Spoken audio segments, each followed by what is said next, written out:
So guys अहिले चाहिँ हामी यहाँ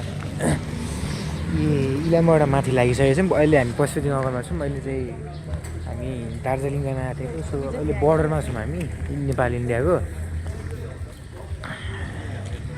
सो यहाँ गाडी पार्किङ गरिदिनुहुन्छ।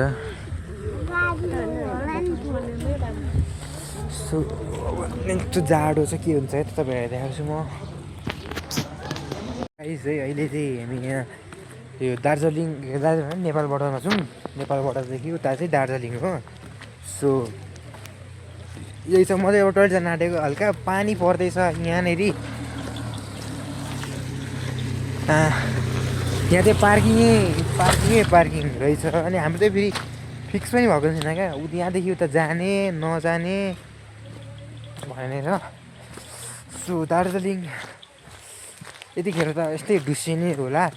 भोलितिर दार्जिलिङ सफा हुन्छ भन्ने कुरा थियो, अझै पनि के हुन्छ। म चाहिँ अब टोइलेट जाँदैछु। यस्तो पानी पर्दैछ यार, झरी अबि कहाँ हो यार, यहाँदेखि त उता गाउँ नै होला। यहाँ यतै भन्नुहुन्थ्यो।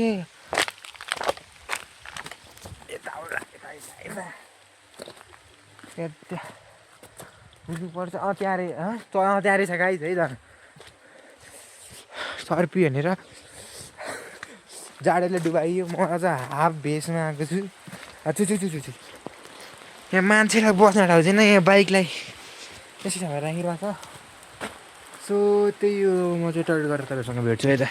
टोइलेट गएको मा कसम यस्तो नराम्रो चाहिँ छ्या म्याच। त्यही हो, त्यस्तै हुन्छ अब बाहिर आएपछि। यहाँ कस्तो मोडिफाई हानेर रहेछ गाइस त्यहाँ नि। अनि अर्को कुरा गाइस है, अब भोलि नि भ्लग आउँछ होला। अझै पनि भ्लग हेर्दैन र अझै सपोर्ट गर्नु हुँदैन होइन। अझै हामीलाई ग्रो गर्नु छ, अझै जानु छ। अझै भर्खर 40 त हुँदैछ। म भर्खर बच्चा हो यार युट्युबमा।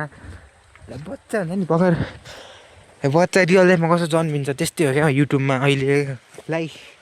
त्यही पनि मिहिनेत जारी छ। 100 days 100 vlog challenge.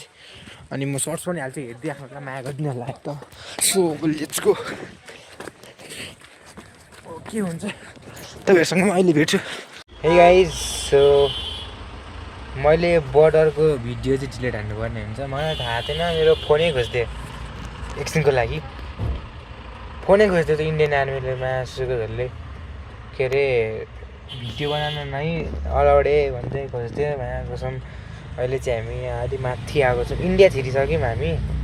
So Nepali नै रहेछ यताउति नि। म चाहिँ यहाँ भिडियो बनाउनु दिँदैन रहेछ। अनि एउटा नेपाली आर्मीले मलाई फोन ल्याइदियो, फेरि फर्काएको थियो फोन भन्न।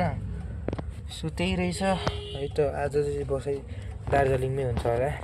सो गाइज हामी चाहिँ अहिले दार्जिलिङ जाने बाटोमा छौँ। अहिले दार्जिलिङ अलिक टाढै होला। के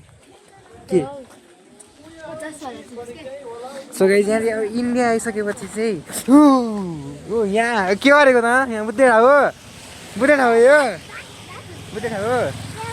सो यहाँ फगी वाला वेदर छ है त। हामी चाहिँ यहाँनिर टोइलेट जान अनि यसो ब्रेकमा रोकेको थियौँ। अनि त्यही हो, यहाँनिर चाहिँ नेपालीहरू यहाँ बस्दो रहेछ निरौला होमस्टे। एकछिनपछि भेट्छ है तपाईँहरूसँग।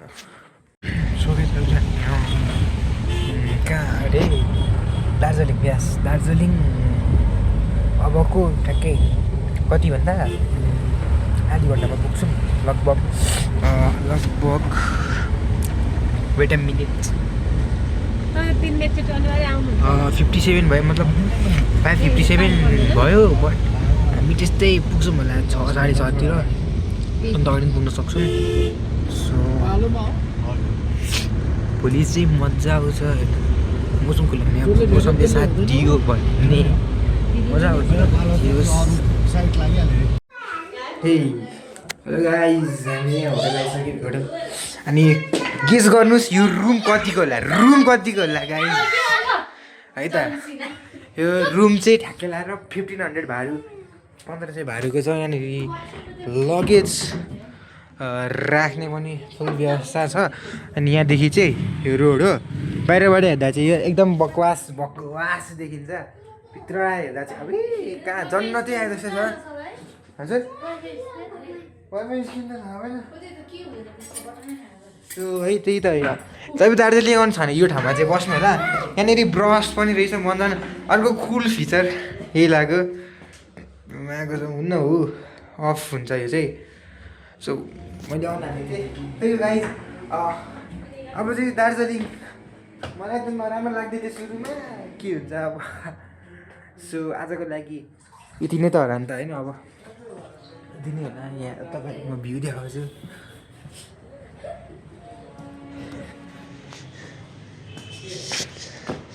यहाँदेखि चाहिँ केही देखिँदैन सो यहाँदेखि केही नदेख्यो पनि भ्यू चाहिँ राम्रो छ भोलि अब हेरौँ है त सो त्यसको रुम यस्तो भइहाल्छ सो आजको लागि यति नै थ्याङ्क्स फर वाचिङ एन्ड